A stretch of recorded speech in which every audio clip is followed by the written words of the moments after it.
Alright, so hey guys, my name is Neil and I'm a junior here if you guys didn't know. So my thing is called The Making of Hip Hop Beats. And before I start, I'm just going to give a little background about myself. I started producing in elementary school. I started just dabbling here and there with producing. Then as time went on, I got more and more into music production. And then I got more and more, I learned more and learned new techniques, and I sold music and everything. And now here I am now giving a presentation. So for this talk, I'm going to use an example song. It's called Stargazing by Travis Scott. I'm going to show you how the producer, who's Sunny Digital, what decisions he made to make this song. So first, he used the melody of the song, which sounds like this.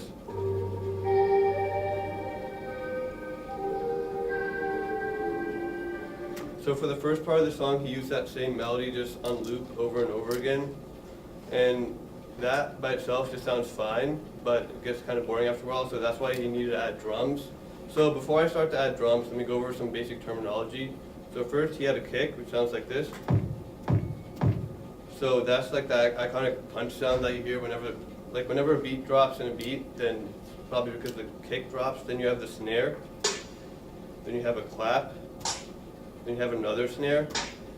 Then you have the hi-hat, which sounds like that in a beat. Then you have the bass. So first, let's start by adding the kick. So let me bring up some basic terminology. So for every pattern, there's 4 measures, and in every measure, there's 4 beats. So each beat you can hear with the metronome. That was 4 beats.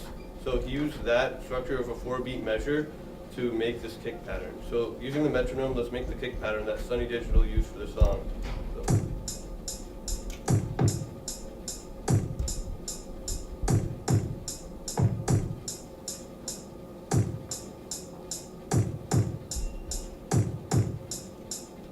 So he basically had the kicks hit on every downbeat, which is every time the metronome hits, just for simplicity. The reason why he did that is because Travis Scott, his vocals need a lot of space to operate.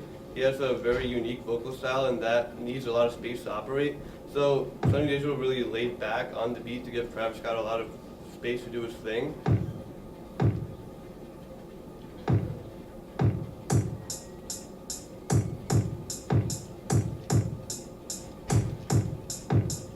So that's the kick pattern that Sunny Digital used. So next, let's go on to the snare. So for the snare, basically, he just made the snare hit on every third every third metronome hit. So if you put that on every third metronome hit, it sounds like this. I'm sorry.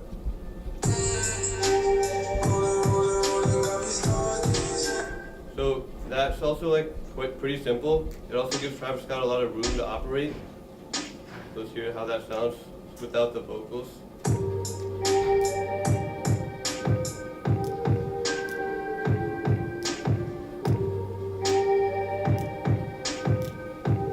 So that's basically what he did for that. And he also used a clap under the snare, which basically means that he played the snare and the clap sound at the same time. That just adds a lot more depth to the song. So let's just copy over what we had for the snare and put it in the clap. Make the claps play the same notes.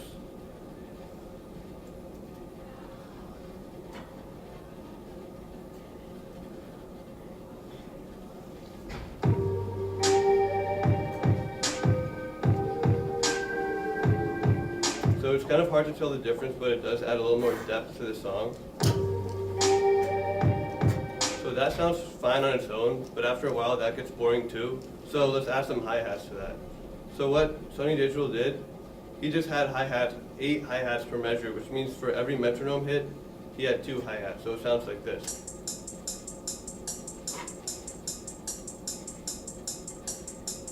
So let's see how that sounds with everything else.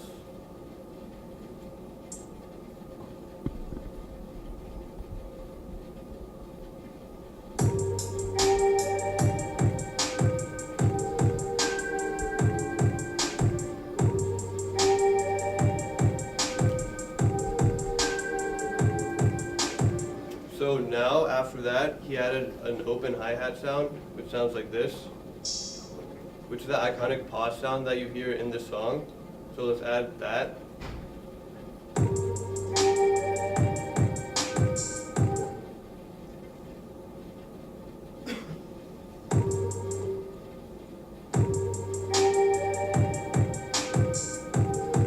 So he basically had that at the end of every 2 measures.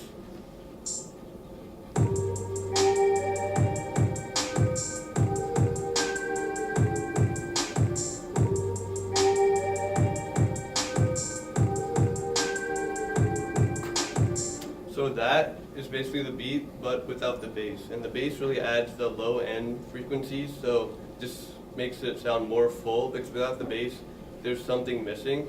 So Sonny Digital basically had the bass hit every time the kick hits.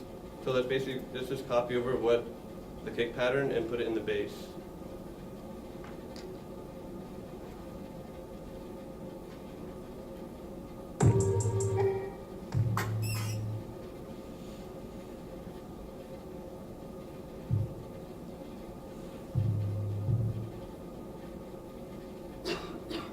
I'm not going to go into how the melody of the song is made and how the notes for the kick is made, because that would require me to go into music theory, and that would just take too long.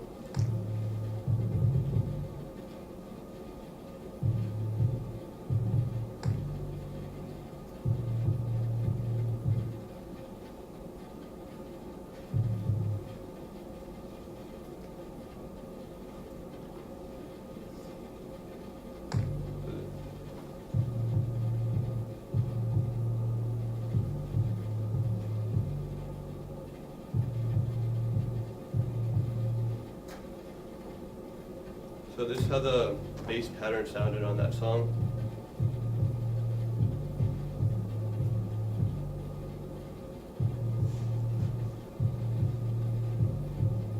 Now let's hear that together with everything else.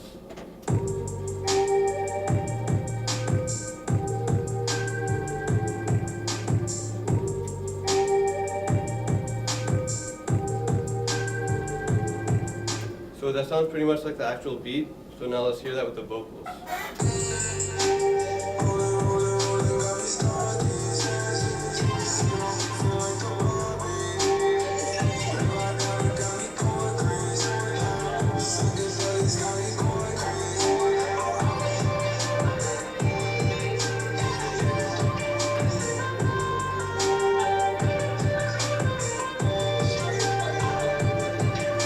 So when I made this at my house, I thought, what would it sound like if someone else was on the track? I thought, what would it sound like if I was on the track?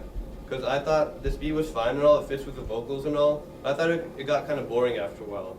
So me being a producer, I just played around with the notes and saw how I could make it sound better. So I'll show you what I did. First, I thought this kick pattern hitting on every time the metronome hits, just for recap, sounds like this.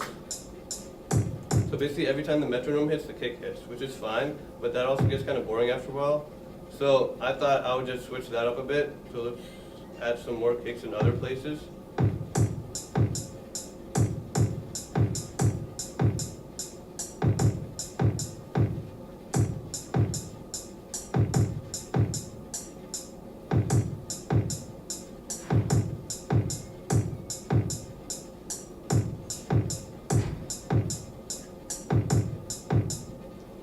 So I think that sounds a little less repetitive than just hitting on every time the metronome hits. So let's hear how that sounds with everything else.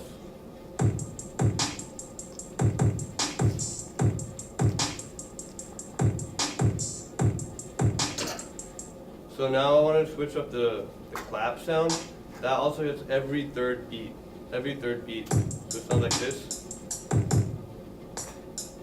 Hits on every third beat, which is fine also, but I want to switch that up a bit. So I'm just going to fill up some of the empty spaces with some of the clap sounds. So let's see how that sounds.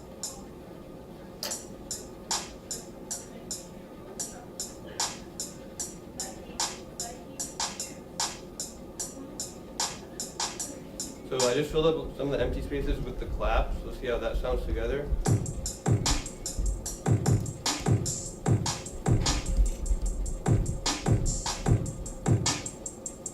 So lastly, not lastly, but now let's switch up the hi-hat pattern.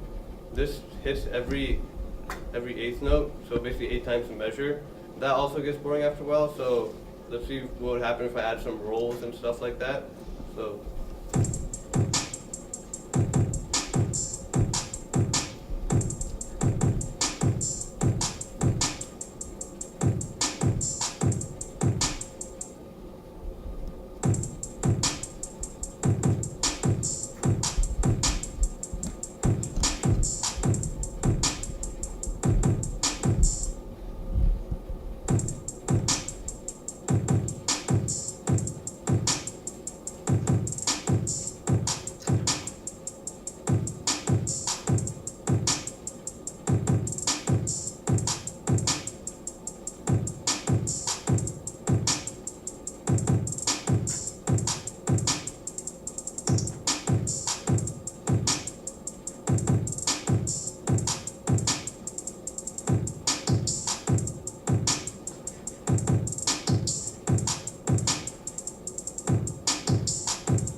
So I added some low hi-hats too, just to make it a little more bouncy.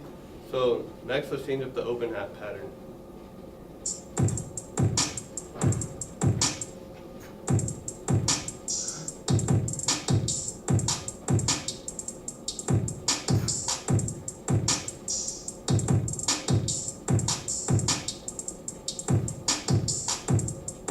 Now let's hear how that sounds with the melody.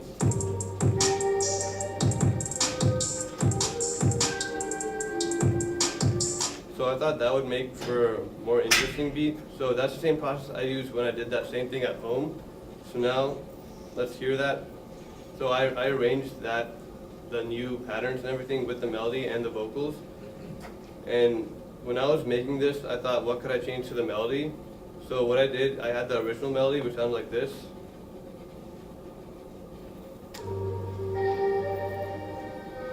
And on top of that, I layered the same melody, which is just pitched down, so it's basically a lower melody, which on its own sounds like this. You can't really hear it. You might not be able to hear it that much, but it does make a bit of a difference, so it sounds like that together. And on top of that, I took the original melody and pitched it up. So I have a higher version of that melody, and all 3 of them sound like this.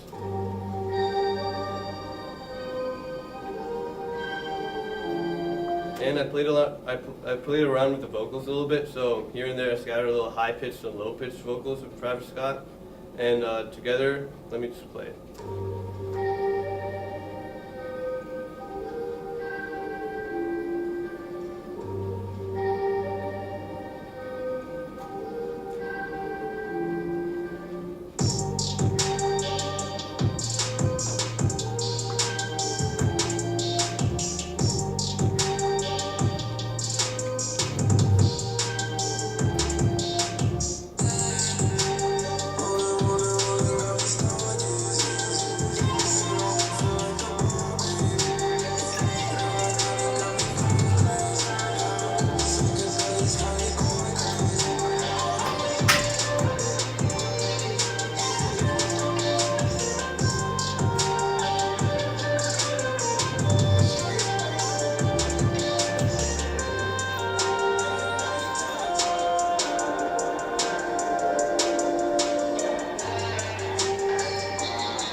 after playing around with the patterns, that's what I came up with at home. So that basically concludes the talk. I hope you guys learn about what goes on behind the scenes in rap songs, what goes on in the production of them, because I know that's not really amplified a lot nowadays. And yeah, I hope you guys learned something today. Does anyone have any questions? All right, well, thanks for coming, guys.